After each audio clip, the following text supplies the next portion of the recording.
Shalom and welcome to 2 Minutes of Torah. This year is entitled Jewish Evolution. Sounds like an oxymoron. The term evolution is such a controversial one. Well, it all depends what we mean. If you're referring to Darwin's evolution, then that, of course, is a controversial topic with many shitot and opinions ranging from the opinion that any belief in evolution is absolutely heretical, and others that are more open to such a possibility. But that's not for now. That's another discussion. Mitzvah Hashem. We'll discuss it another time. What I refer to as Jewish evolution is the fact that Judaism evolves. Now, one will say, what does that mean? So there has to be a very clear point made over here. Regarding halachic Judaism, now halachic Judaism does not evolve. Something that is asur, that's a category of malacha, for example, like making fire on Shabbat, havara, that doesn't evolve. There might be new ways to make fire that didn't exist hundreds of years ago. Electricity might possibly, an incandescent bulb might be fire. So always have to apply the categories of halacha to the modern situation. But if making fire is an isser, it's an isser. So those who half a century ago tried to say that you could drive to shul on Shabbat because it's really not a malacha, because when you turn a key in a car, it's really not work, and it's a combustion, but it's true it's making a spark, but it's kind of going to shul for a mitzvah. That kind of thinking is just off. It is not orthodox halachic thinking at all. Okay, halachic Judaism has a strong, clear, principled halachic system. It does not change. It's always can be applied to new situations. Bishul on Shabbat, what would happen with microwave? Does that consider bishul? Is it not? The microwave, is it a tanur? Is it an oven for basar, for halab? So we apply the eternal halachic principles to all new situations. So that, of course, is not changing. Chas v'shalom. But what does change? What changes the hanhagah, the actions of the Am, as guided by the Gedolim, that changes with the generation. That sounds radical as well, but let us explain. A few hundred years ago, or even less, Rabbi Yisrael Salanter says that people are not really developing their midot the way they should. And they're learning, keeping halacha, but the real internal growth, that internal change, that's not happening like it should. We need to introduce Musar into the yeshiva system. People did not react great to that proposal. Many people did not. Some embraced it immediately. Others said, no, that's a change. We cannot have such a change like that. You have a yeshiva, you have a schedule, and this is what you do. Someone that needs Musar, that's a separate problem. No, we need to have it in the yeshiva, he claims. And it was an evolution that evolved because there were new needs, new challenges for the generation, and therefore there was a need to have Musar, and he won the day. And what about before that? What about in Volozhin, of Chaim Volozhin? We need to create a new kind of yeshiva, a new way to educate children. Where before then it was more. There was a local cheder, and the child would learn for a few years, and they'd learn for a local rabbi, and maybe an exceptional kid, a luminary, would go out to a different community and learn. But to have a yeshiva like Volozhin, that was a new idea. Once again, Chaim Volozhin held, and he went to the Grot to discuss this a few times, that there's a need based on various reasons for a new situation here, a new yeshiva, the concept of a yeshiva. So you have new situations that occur in almost every generation. The Gedolim are going to have to guide the people how to adapt to the new situation. Not adapt to halacha chas v'shalom. Halacha is eternal, but to deal with the new metziut. Hasidim came along. That was them adapting to a new situation where the people were losing their connection to God, to Torah, to mitzvot.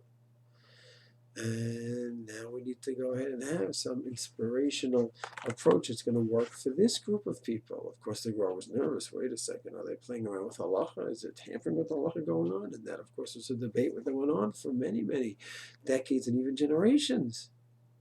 Because there's nothing to talk about if we're not going to be strict and careful about halacha. But within halacha, then there's room to go ahead, possibly based on Gedolim, and have a focus on one activity that may not have been focused in the previous generation. So we have the development of yeshiva, the development of Hasidim, the Mussar movement.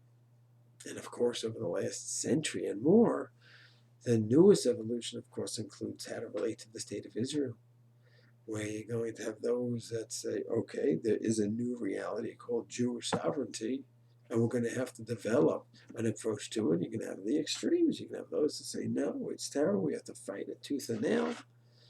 You have a somewhat kind of approach on one extreme, then you have those who are, no, we're going to have to embrace it. This is the greatest brachas, beginning of the Geula, the redemption. We have to embrace it. We have to work with it. We're going to have to be in the army.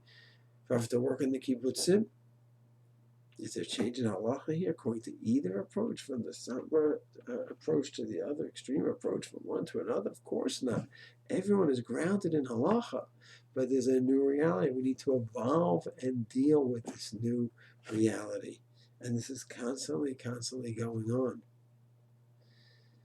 And another example, the Satmar Rebbe Zatzal came to New York.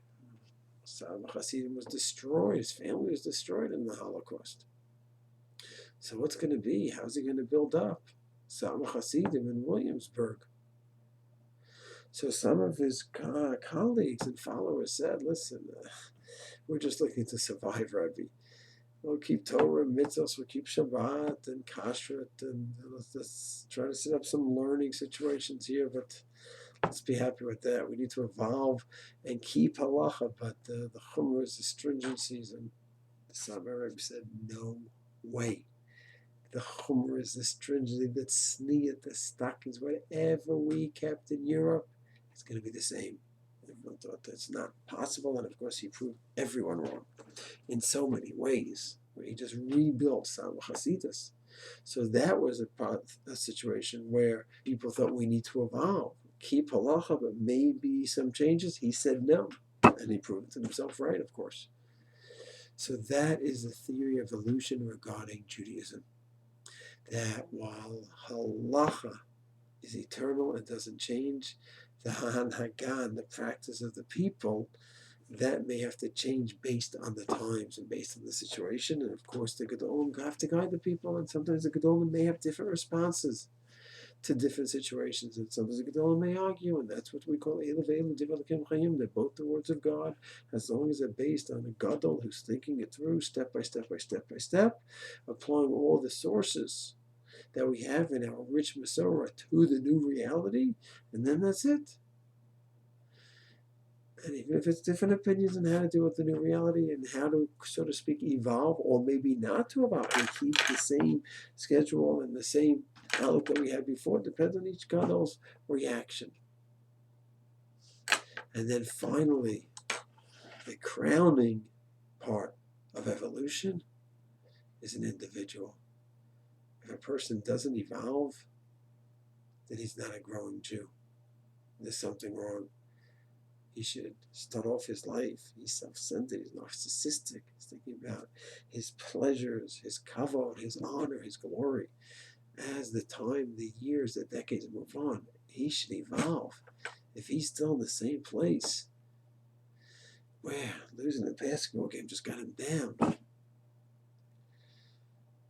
we're not getting the honor that he wanted, that gets him down.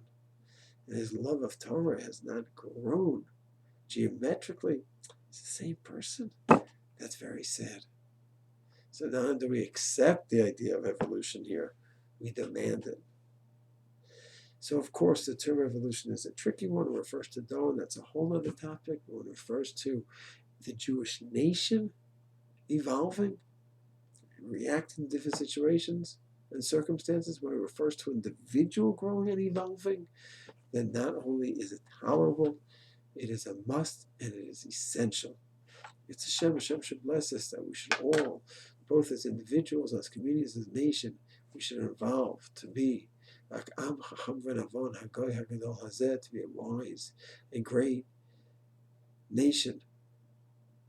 It's truly an Am Skulan, a nation that is a model to the whole world.